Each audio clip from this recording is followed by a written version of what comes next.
The thief was heavy-set and wearing a white t-shirt and jeans. He approached me from behind when I was crossing the Loi Boulevard in the heart of Saigon, stopping for 1 second to avoid a foreign motorbike driver. It was like my head had short-circuited just a few meters from the most luxurious shopping mall in Saigon, Takashimaya. Across the street, people were still speaking and laughing in front of Saigon Square. But I could only see the man heading straight towards Ben Thanh Market, blending in during rush hour. Some people even moved out of the way to allow him through. I walked back to my office and borrowed a phone from a colleague to lock my bank account and SIM card. The next day I had to go to the police and report the case. There was no chance of getting my belongings back, but I had to report the case so that I could register my ID papers that were lost in the robbery. Glancing up at me from his phone after I told him the story, a young officer asked aimlessly, 5 p.m. I wonder why he wasn't scared. As he ate his lunch, another officer informed me, more than half of robbery victims are women or foreigners.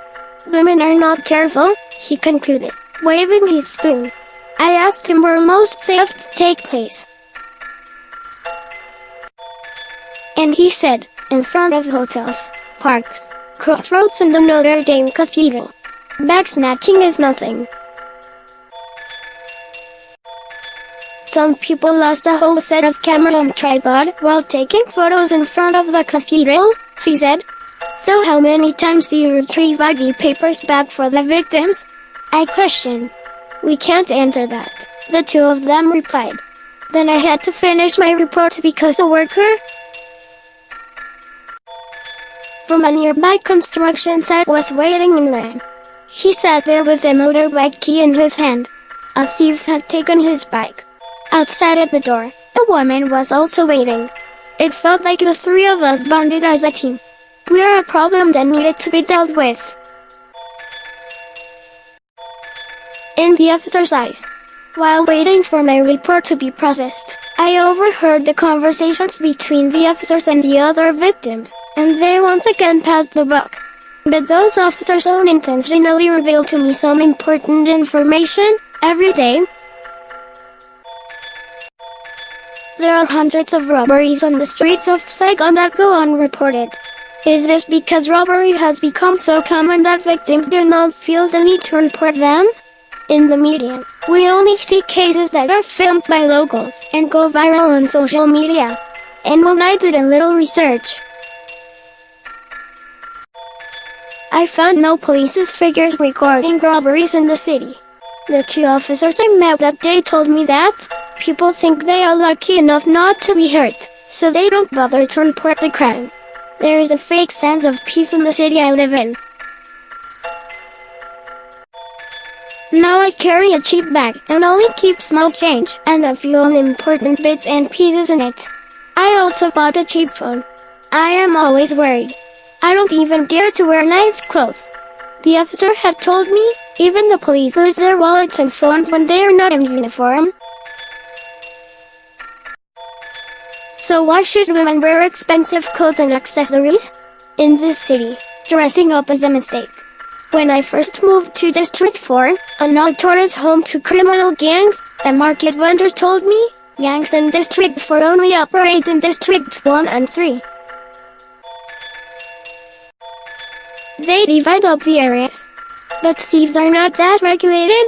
They jump into weddings and steal jewelry, snatch people's wallets, steal diners' bags from restaurants, and run away with pets. Saigon has movies about gangs. Saigon has vigilantes, and some that had even traded their lives for justice. Why has robbery become such a specialty in Saigon? Since when has the involvement of the police stopped at several pointless comments? Every citizen should be prepared to be robbed. In several places in Italy, I saw warning signs. Thanks to one of those signs at the foot of a pedestrian bridge, my friend successfully avoided becoming a victim on her first day in Italy. She held onto her bag as tightly as she could and screamed so loudly that the thief, who was a woman, had to give up and run away. Why does Saigon not have these warnings? The city wants to become a smart one. But there is no way the adjective smart runs alongside the extreme caution its citizens have to take. The city will only be really smart when police officers can track down thieves by reviewing CCTV footage from thousands of cameras established along all of the city streets. Being smart does not come from an impressive declaration. Sometimes, it just comes from a normal act of caring. *Hongvuk is a journalist based in Saigon. The video is sponsored by Siantronic.com.